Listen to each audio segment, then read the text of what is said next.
আজকে আপনাদের সাথে শেয়ার করব ডিম দিয়ে আলু পটলের রেসিপি।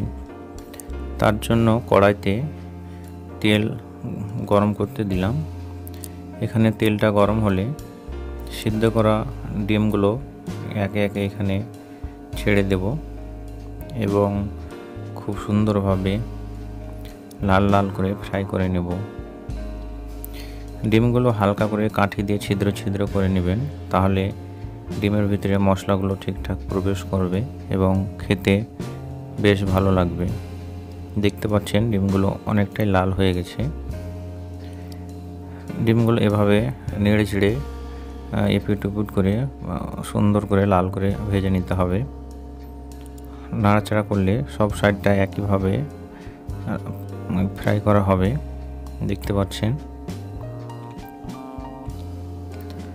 প্রায় হয়ে গেছে। এখন একে একে ডিমগুলোকে উঠিয়ে নেব। ডিমগুলো উঠা হয়ে গেলে এই গরম তেলে আগে থেকে কেটে রাখা আলু ও পটলগুলো দিয়ে দেব। দেখতে পাচ্ছেন এক একটা পটলকে মোটামুটি 6 পিস করে করেছি, পাতলা পাতলা করে, এবং আলুগুলো ছোট ছোট করে কেটে নিয়েছি।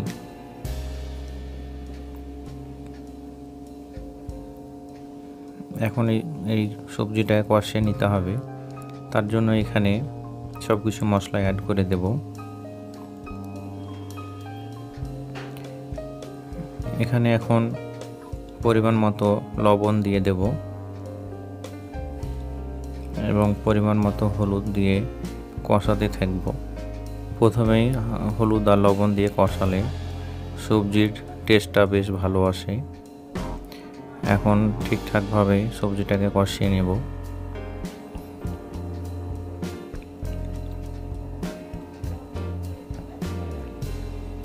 এভাবে নেড়ে ছেড়ে সবজিটা কষিয়ে নেব। এখন এখানে দুটো তেজপাতা দিয়ে দিলাম। তেজপাতা দিলে ফ্লেভারটা বেশ ভালো আসে।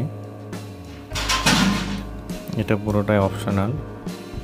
এখন এখানে আগে থেকে বেটে রাখা মশলাগুলো দিয়ে দেব।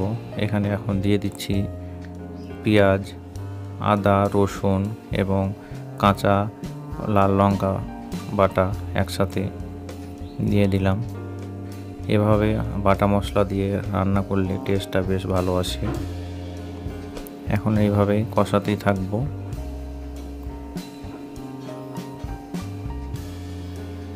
দেখতে পাচ্ছেন কালারটা অনেকটা চেঞ্জ হয়েছে।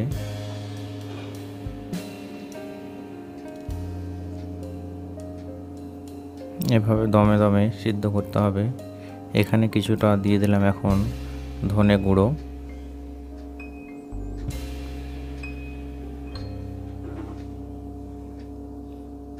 এখন মশলা দেওয়া হয়ে গেল। এখন ধীরে ধীরে কষাবো এবং এখানে আরও কিছু কিছু মশলা অ্যাড করব। যেমন এখানে কিছুটা পোস্ত দানাগুলো যে বেটে রেখেছিলাম ভিজিয়ে, সেটাও দিয়ে দিলাম। আলুর সাথে পোস্তটা বেশ ভালো লাগে। পোস্ত ছাড়াও আপনারা রান্না করতে পারেন, এটা দিলে টেস্টটা অনেকটাই বেড়ে যায়। তার জন্য পোস্ত বাটা দিয়ে এখন কষাতেই থাকবো আরও কিছুক্ষণ। দেখছেন আমাদের এখন সবজিটা কষানো মোটামুটি হয়ে গেছে। এখন এখানে পরিমাণ মতো জলটা দিয়ে দেব।